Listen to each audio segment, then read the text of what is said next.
Hindi pinatulan ni Kim Chiong mga usap-usapan kaugnay sa cryptic post ni Bella Padilla sa Instagram na may linyang "Tell them the truth." May ilang netizens kasing nagtanong kay Bella kung si Kim ba ang tinutukoy nito, ngunit nanatiling tahimik ang aktres at walang ibinigay na reaksyon sa issue. Sa halip na magbigay pansin sa mga haka-haka, mas nakatuon si Kim sa kanyang trabaho, negosyo at sunod-sunod na endorsements.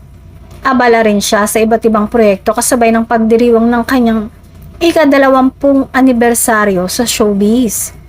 Mas lalo pang naging espesyal ang milestone year ni Kim dahil sa sunod-sunod na pagkilala at mga natatanggap niyang parangal.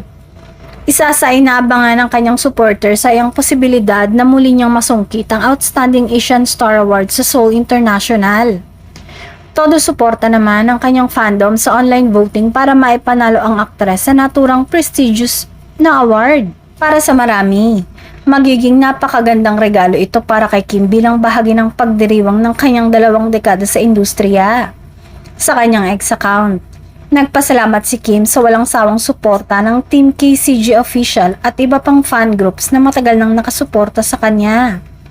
Samantala, ipinakita naman ng kanyang mga tagahanga ang kanilang buong suporta sa pamamagitan ng mga mensaheng "Ilalaban ka namin hanggang dulo" at "Ikaw lagi-lagi ang pipiliin namin, Kimi."